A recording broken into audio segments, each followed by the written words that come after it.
आज का टॉपिक है मैक्रो रिकॉर्ड नहीं, कोड लिखना सीखो।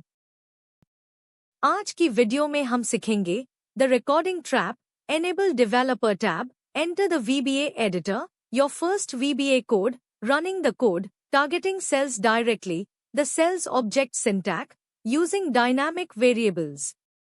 चलिए शुरू करते हैं।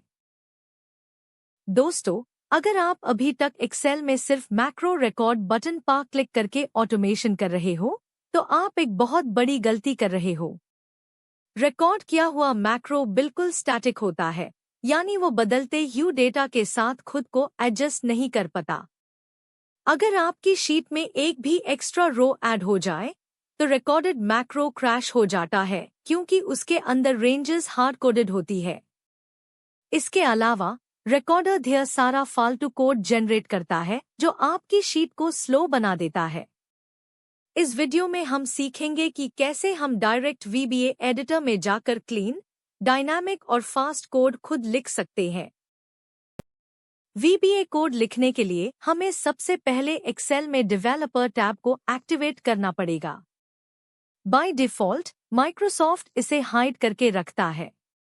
इसको लाने के लिए आपको एक्सेल रिबन पर किसी भी ब्लैंक स्पेस पर राइट क्लिक करना है और कस्टमाइज द रिबन ऑप्शन को सिलेक्ट करना है। अब राइट साइड पर दिए गए लिस्ट में से डेवलपर चेकबॉक्स को टिक कर दीजिए और ओके पर क्लिक करिए। देखिए, आपके टॉप मेन्यू बार में डेवलपर टैब आ चुका है। अब इसी टैब के अंदर हमें VBA एडिटर और मैक्रोज के सारे एडवांस्ड कंट्रोल मिलेंगे। अब हम चलते हैं डेवलपर की असली दुनिया में। अपने कीबोर्ड पर Alt+F11 प्रेस करिए। बूम! आपके सामने विजुअल बेसिक एडिटर विंडो खुल जाएगी। इस स्क्रीन को देखकर डरना बिल्कुल नहीं है। लेफ्ट साइड पर आपको प्रोजेक्ट एक्सप्लोरर दिखेगा, जहां आपकी एक्सेल फाइल्स और शीट्स लिस्टेड होती है। कोड लिखने के लिए हमें एक ब्लैंक पेज चाहिए होता है, जिसे हम मॉड्यूल कहते हैं। टॉप मेन्यू में इंसर्ट पर क्लिक करके मॉड्यूल पर क्लिक करिए। अब आपके सामने एक व्हाइट विंडो ओपन हो चुकी है, जहां हम अपना पहला क्लीन कोड लिखेंगे। चलो, अब हम अपना सबसे पहला मैक्रो कोड लिखते हैं, बिना किसी रिकॉर्डिंग टूल के। VBA में हर कोड एक ब्लॉक के अंदर लिखा जाता है, जो सब से स्टार्ट होता है और एंड सब पर खत्म होता है। सब का मतलब होता है सबराउटीन। व्हाइट विंडो में टाइप करिए सब माय फर्स्ट मैक्रो और एंटर प्रेस करिए। देखिए, VBA ने ऑटोमैटिकली एंड सब लिख दिया है। अब इन दोनों लाइंस के बीच में हम अपना एक्शन कोड लिखेंगे। हम यहाँ टाइप करेंगे MSG बॉक्स और डबल कोट्स के अंदर लिखेंगे हेलो वर्ल्ड। ये एक बेसिक पॉपअप मैसेज शो करेगा। अपने कोड को रन करने के लिए आपको कहीं बाहर जाने की जरूरत नहीं है। मॉड्यूल विंडो के अंदर क्लिक करिए और अपने कीबोर्ड से शॉर्टकट की F5 प्रेस करिए, या फिर टॉप टूलबार पर ग्रीन प्ले बटन पर क्लिक करिए। देखिए, एक्सेल स्क्रीन पर एक हेलो वर्ल्ड का पॉपअप बॉक्स आ गया है। ये बहुत हाई बेसिक लग सकता है, लेकिन आपने अभी अपना पहला रियल विजुअल बेसिक स्क्रिप्ट लिख लिया है, बिना किसी रिकॉर्डिंग पैनल को टच किए। यहीं से हमारी डायनामिक ऑटोमेशन की शुरुआत होती है। VBA में एक्सेल सेल्स के साथ इंटरैक्ट करने का सबसे डायरेक्ट और बेस्ट तरीका है रेंज ऑब्जेक्ट का उसे करना। अगर हमें सेल 1 में कुछ लिखना है, तो रिकॉर्डिंग मैक्रो पहले सेल को सिलेक्ट करेगा, FIR एडिट करेगा। लेकिन हम डायरेक्ट कोड लिखेंगे। टाइप करिए range 1 value is equal to data science. इस सिंगल लाइन कोड से एक्सेल बिना सेल 1 को सिलेक्ट किए पीछे से ही उसमें वैल्यू इंसर्ट कर देगा। ये मेथड फास्ट होता है और स्क्रीन फ्लिकिंग को बिल्कुल खत्म कर देता है। रेंज के अलावा एक और बेहतरीन तरीका है सेल्स को टारगेट करने का, जिसे हम सेल्स ऑब्जेक्ट कहते हैं।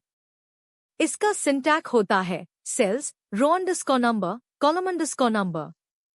जैसे अगर आपको रो 5 और कॉलम बी यानी कॉलम नंबर 2 को टारगेट करना है, तो आप लिखेंगे cells 5 2 value is equal to 100। ये मेथड टैब सबसे ज्यादा काम आता है जब हम लूप्स सीखेंगे, क्योंकि वहां हम कॉलम्स और रोज को स्टैटिक लेटर्स की जगह न्यूमेरिक वेरिएबल्स से कंट्रोल करते हैं। इसको ध्यान से समझ लीजिए क्योंकि डायनामिक कोडिंग इसी पर चलती है। अब हम सीखेंगे वेरिएबल्स का उसे करना। कोडिंग में वेरिएबल एक कंटेनर की तरह होता है जो टेम्पररी डेटा को स्टोर करता है। वीबीए में वेरिएबल डिक्लेयर करने के लिए डिम कीवर्ड का उसे किया जाता है। हम लिखेंगे डिम यूजरनेम एज स्ट्रिंग। इसका मतलब हमने यूजरनेम नाम का एक टेक्स्ट वेरिएबल बनाया है। अब नेक्स्ट लाइन में लिखिए username is equal to Rahul और FIR हम लिखेंगे range B1 value is equal to username. जब आप इस कोड को रन करेंगे तो सेल B1 में राहुल लिख कर आ जाएगा। वेरिएबल्स से हमारा कोड डायनामिक बनता है। दोस्तों, रिकॉर्डिंग मैक्रो की सबसे बड़ी प्रॉब्लम होती है कि वो फिक्स्ड रेंज पर चलता है। अगर आज 10 रोज है और कल 100 रोज हो जाए तो रिकॉर्डर फेल हो जाता है। इसका सॉल्यूशन है डायनामिक लास्ट रो निकलना। हम कोड लिखेंगे last row is equal to cells rows count 1 end excel up row. ये कोड एक्सेल को नीचे से ऊपर स्कैन करने के लिए बोलता है और जहां भी यूज लास्ट फिल्ड सेल मिलता है उसकी रो नंबर रिटर्न कर देता है। अब आप इस लास्ट रो वेरिएबल को उसे करके किसी भी डायनामिक डेटा रेंज को आसानी से कंट्रोल कर सकते हो। चलो कुछ प्रो टिप्स की बात करते हैं जो हर प्रोफेशनल डेवलपर फॉलो करता है। सबसे पहले अपने कोड में कमेंट्स जरूर लिखो। किसी भी लाइन के आगे सिंगल कोट लगाने से वो लाइन ग्रीन हो जाती है और कमेंट बैन जाती है, जिसे एक्सेल रन नहीं करता। दूसरी टिप है अपने मॉड्यूल के सबसे ऊपर ऑप्शन एक्सप्लिसिट जरूर लिखे। इसे एक्सेल आपको बिना डिक्लेयर किए कोई भी वेरिएबल यूज नहीं करने देगा, जिसे स्पेलिंग मिस्टेक्स वेल बग्स पहले ही पकड़ में आ जाते हैं और आपका घंटों का डीबगिंग टाइम भाग जाता है। वीबीए सीखते वक्त बिगिनर्स सबसे बड़ी गलती करते हैं सिलेक्ट कीवर्ड का उसे करके। रिकॉर्डेड मैक्रो में हर लाइन के बाद सिलेक्ट और एक्टिव सेल लिखा होता है जो सिस्टम को स्लो करता है। हम बिना सिलेक्ट किए डायरेक्ट एक्शन करेंगे। दूसरी बड़ी गलती है अपनी फाइल को normal.xlsx फॉर्मेट में सेव कर देना। अगर आपने मैक्रो वाली फाइल को नॉर्मल एक्सेल शीट में सेव किया तो आपका सारा कोड डिलीट हो जाएगा। हमेशा अपनी फाइल को एक्सेल मैक्रो एनेबल्ड वर्कबुक यानी .xlsm फॉर्मेट में ही सेव करें। तो आज हमने सीखा कि कैसे मैक्रो रिकॉर्ड करने के बजाय हम खुद क्लीन, फास्ट और रोबस्ट कोड लिख सकते हैं। हमने रेंज, सेल्स, वेरिएबल्स और डायनामिक लास्ट रो के कंसेप्ट्स को डीपली समझा। अब आपका होमवर्क ये है कि आपको एक ऐसा सबरूटीन लिखना है जो सेल C1 से लेकर C5 तक अपना नाम फिल करे बिना किसी रिकॉर्डर के। अगली वीडियो में हम सीखेंगे लूप्स और कंडीशंस, जो वीबीए ऑटोमेशन का सबसे पावरफुल पार्ट है। अगर वीडियो पसंद आई तो लाइक और सब्सक्राइब जरूर करना। Thanks for watching. Please subscribe the channel for daily tutorials.